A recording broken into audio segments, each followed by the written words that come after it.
সবাই জানে আমরা একটা ইলেকশন চাই, জাতীয় নির্বাচন, সেটা খুব দ্রুত চাচ্ছি। কারণ দেশের যেই পরিস্থিতি, এইগুলোকে কন্ট্রোল করার জন্য এখন আমাদের একটা জাতীয় নির্বাচন দরকার। এই যে দীর্ঘ 1 বছর হয়ে গেল, এখন পর্যন্ত জাতীয় নির্বাচনের কোনো সুনির্দিষ্ট দিক নির্দেশনা দেখতে পাচ্ছি না, কি বলবেন? সুনির্দিষ্ট দিক নির্দেশনা দেখতে পাচ্ছেন না, এইটাও ওদের একটা গেম চলছে।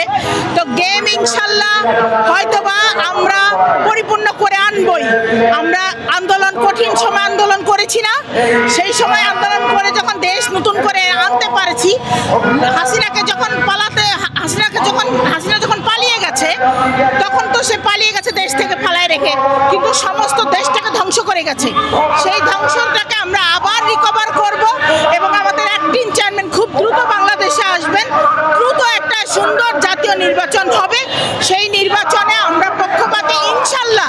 আমাদের বিএনপি ক্ষমতায় আসলে 31 দফার যা নির্বাচিত আছেন সমস্ত কিছু ভাইয়া যেভাবে বলেছেন সম্পূর্ণ রূপে রূপান্তরিত হয়ে আমাদের একটা সুন্দর বাংলাদেশ তৈরি হয়ে যাবে ইনশাল্লাহ। এই নির্বাচনকে ব্যর্থ করতে, মানে দেরি করতে কারা পিছনে রয়েছে বলে মনে করেন? এগুলা আমাদের সিনিয়র স্যাররাই বলবেন।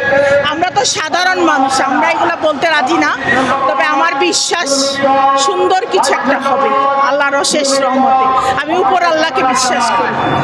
এই যে গণ অভ্যুত্থানের পরে আমরা চাঁদাবাজি নাম আসলেই আগে কিছুটা শুনতে গণমাধ্যমে দেখতে পারতাম বিএনপি আসতো, এখন কিছু ছাত্র দলের মধ্যেও আমরা দেখতে পাচ্ছি নতুন করে যুক্ত হচ্ছে, কি বলবেন? বিএনপি তো অনেক বড় দল, এই দলটাকে ধ্বংস করার জন্য এক গ্রুপ তো কাজ করবেই।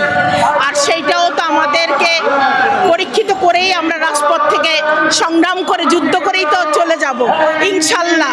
এটা বিএনপির কোনো দোষ নাই, এক গ্রুপ ষড়যন্ত্র চালাচ্ছে যেন দেশটা তারা আবার লুটপাট করতে পারে।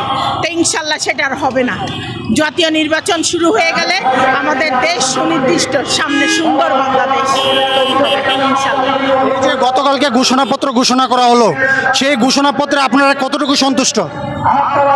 সন্তুষ্ট না, তারপরও সন্তুষ্ট বলতে একটা জিনিস বলবো, আমাদের ইলেকশন এখন যেই অবস্থা দেশের, জাতীয় নির্বাচন আমাদের ডিসেম্বরে খুব দরকার, খুব দ্রুত দরকার আমাদের জাতীয় নির্বাচন। জাতীয় নির্বাচন দ্রুত না হলে আমরা কোনোভাবে কাজ করতে পারবো না। তা আমাদের দরকার দ্রুত না নির্বাচন। তা আমি মনে করব এই দেশে এখনকার এক্সপ্লেনে আমি বলবো ডক্টর ইউনূসকে যে উনি যেন তাড়াতাড়ি আমাদের একটা দিক নির্দেশনা দিয়ে জাতীয় নির্বাচনটার টাইম আরো আগিয়ে নিয়ে আসেন।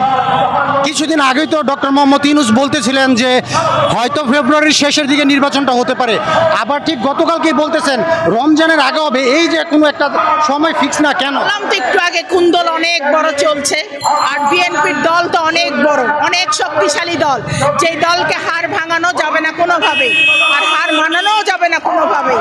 তা আমার বিশ্বাস উনি আরো নত হয়ে আসবেন, আমার বিশ্বাস। এই যে বিএনপির অঙ্গ সংগঠন থেকে কখনো যুব দল, কখনো ছাত্র দল, আজকে বিএনপির বিজয় র্যালি, এইভাবে সমাবেশ দিয়ে আপনারা দেশবাসীকে কি বার্তা দিতে যাচ্ছেন? আমাদের একটাই কথা আমাদের দেশবাসীর কাছে, আপনারা একতা থাকেন, শক্তিশালী থাকেন।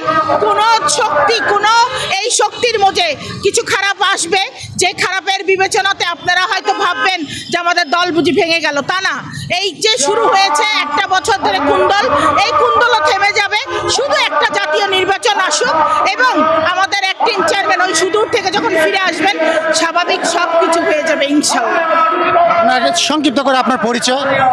আমি দোয়ার উপজেলার সাবেক ভাইস চেয়ারম্যান, ভারপ্রাপ্ত চেয়ারম্যান, এবং আমি কেন্দ্রীয় মহিলা দলের মেম্বার, এবং নতুন করে কমিটি হবে জেলার ইনশাল্লাহ, সেখানেও কিছু হয়ে আসবো। আপনাদের দোয়া রইল ইনশাআল্লাহ। আপনাকে অসংখ্য ধন্যবাদ।